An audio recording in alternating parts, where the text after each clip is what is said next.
Welcome to Iwata air brush. ये आपका Iwata का gravity feed dual action air brush है।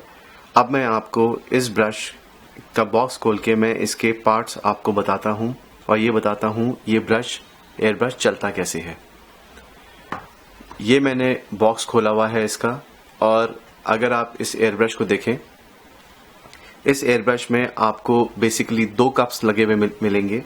एक आपका ये बड़ा कप है जो आपका टैटूइंग एंड बॉडी आर्ट के लिए यूज होता है, और एक आपका ये छोटा कप है जो बॉक्स में आता है जो आपका face makeup and nail art के लिए होता है।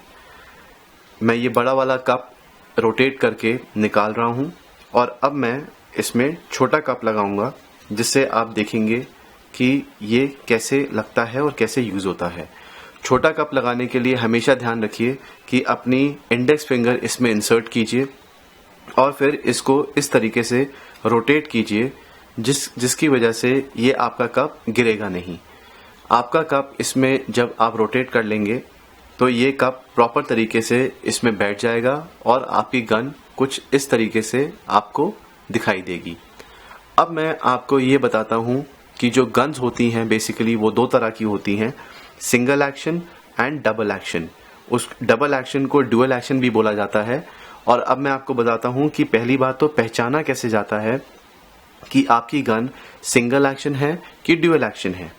अगर आपकी गन सिंगल एक्शन होगी उस केस में आपका जो ये ट्रिगर है, इसको हम ट्रिगर बोलते हैं, आपका ये ट्रिगर सिर्फ पीछे की तरफ मूव करेगा। उस केस में गन को सिंगल एक्शन गन बोला जाता है कि आपका ट्रिगर सिर्फ पीछे की तरफ मूव करता है। जो ड्यूअल एक्शन गन होती है, ड्यूअल एक्शन में आपका ट्रिगर एक तो नीचे की तरफ मूव होता है और एक पीछे की तरफ मूव होता है। तो इस केस में जो आपकी ये आईवाटा की गन आपको दी गई है, ये आपकी ड्यूअल एक्शन गन है। अब कस्टमर्स का एक क्वेश्चन होता है कि सिंगल एक्शन ड्यूअल एक्शन तो ठीक है, हमको ड्यूअल एक्शन का एडवांटेज क्या है। ड्यूअल एक्शन का सबसे बड़ा एडवांटेज ये है कि आप इससे प्रोडक्ट जो कि आप यहाँ में डालते हैं और जो एयर जो आप यहाँ से देते हैं, उन दोनों के मिक्सचर की रेशो को आप कंट्रोल कर सकते हैं, जो आप सिंगल एक्शन में नहीं कर सकते। आपका गन के ऊपर कंट्रोल ज्यादा होता है ड्यूअल एक्शन से as compare to single action. Single action basically beginners के लिए ज्यादा होती है, वेराज जो आपकी ड्यूअल एक्शन होती है ये प्रोफेशनल लेवल पे यूज की जाती है।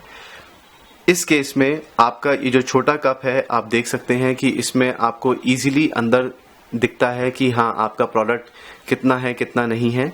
प्लस इनके कप डिटैच होने का सबसे बड़ा एडवांटेज ये है कि क्लीनिंग के दौरान आप इजीली कप खोल के इसमें आप प्रॉपर एयर ब्रश की क्लीनिंग कर सकते हैं, जो आपकी दूसरी गन्स में पॉसिबल नहीं है।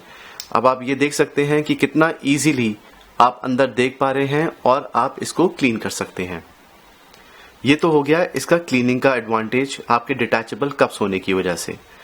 अब इसका जो पीछे है ये वाला कैप, इसको हम बोलते हैं बैक कैप। ये बैक कैप मैंने खोला। जब मैं इस बैक कैप में खोलता हूं, इसके अंदर आपको दो चीजें मेन दिखाई देती हैं। इसको हम बोलते हैं चकिंग नट और इसको हम बोलते हैं नीडल। ये जो चकिंग नट है ये बेसिकली आपके नीडल को उसकी पोजीशन पे लॉक करने के काम आता है। अगर मैं इस चकिंग नट को हल्का सा लूज करूं तो ये मेरी नीडल बहुत आसानी से बाहर निकल आती है। अब आप ये देख सकते हैं कि ये हमारी नीडल है, और इस नीडल का सबसे बड़ा एडवांटेज क्या है, ये आपकी प्योर स्टेनलेस स्टील की नीडल है, और इस नीडल की जो शेल लाइफ है वो दूसरे गनों से बहुत ज्यादा है। नीडल को डालने का तरीका ये होता है कि आप ये चकिंग नट हटाइए, आपने नीडल अपने यहाँ पे रखी, अपनी फिंगर के ऊपर उसको रखी, और बहुत ही ध्यान से उस नीडल को आप इधर इसमें इंसर्ट कर दीजिए, और इस नीडल को तब तक अंदर करते रहिए जब तक ये एक जगह पे अपने आप रुक नहीं जाती। एक ऐसा पोजीशन आएगा जब नीडल अपने आप रुक जाएगी। ये रुकने के बाद आप अपना चकिंग नट लीजिए जो आपका था, नीडल में इस पे चढ़ाइए और इस तरीके से इस चकिंग नट को टाइट कर दीजिए, जिसकी वजह से आपकी नीडल टाइट हो जाएगी, और नीडल अगर आप ये देख सकते हैं पीछे, ये आपकी मूव करेगी। इसका मतलब आपका ये टाइट हो गया है। आगे का जो आपका एरिया है इसमें आपकी दो तरह की कैप्स होती हैं। जो ऊपर वाली कैप होती है इसको हम बोलते हैं नीडल कैप। ये मैंने नीडल कैप खोली तो अगर आप ध्यान से देखेंगे तो आपको हल्की सी नीडल दिखाई देगी, आपको शायद दिख रहा होगा जरूर, हल्की सी नीडल दिखाई देगी। और इस दूसरी वाली को हम बोलते हैं नोजल कैप। अगर मैं इसको भी रोटेट करके ओपन करता हूं तो आपको इसके अंदर एक ये नोजल दिखाई देगा। अगर आप ध्यान से देखें तो आपको एक नोजल दिखाई दे रहा होगा। इसको, ये छोटे से पीस को हम नोजल कहते हैं, ये जो आप छोटा सा पीस यहाँ पे देख रहे हैं। और इसके अंदर से जो ये आपको निकलती हुई शायद दिखाई दे रही होगी, मैं कैमरे से फोकस कर रहा हूं, तो इसको हम नीडल बोलते हैं। यही दोनों आपके मेन मूविंग पार्ट्स होते हैं जिसकी वजह से आपका स्प्रे निकलता है। अब मैंने इसके ऊपर वापस मैंने ये ट्रिगर को बैक कर मैंने इसके ऊपर आराम से आपकी पहले नोजल कैप चढ़ा दी और इसके बाद मैं इसके ऊपर नीडल कैप चढ़ाऊंगा। ये मैंने नीडल कैप इस पे मैंने लगा दी, ये मैंने नीडल कैप इस पे लगा दी है। अब बैक कवर के लिए मैंने इस बैक कवर को इसके ऊपर इस पे रखा और मैंने इस तरीके से इसको मैंने टाइट कर दिया। तो ये तो आपकी हो गई नियो एयर की गन। इसमें एक टूल आपको अलग से दिया जाता है, अगर आप ध्यान से देखें इसको, ये आपका एक टूल दिया गया है। ये बेसिकली आपका जो नोजल होता है, ये नोजल को खोलने के लिए टूल दिया जाता है। Generally as an end user आप इस टूल को यूज नहीं करते हैं, बट मैं आपको फिर भी बता देता हूं ये टूल का कैसे यूज किया जाता है।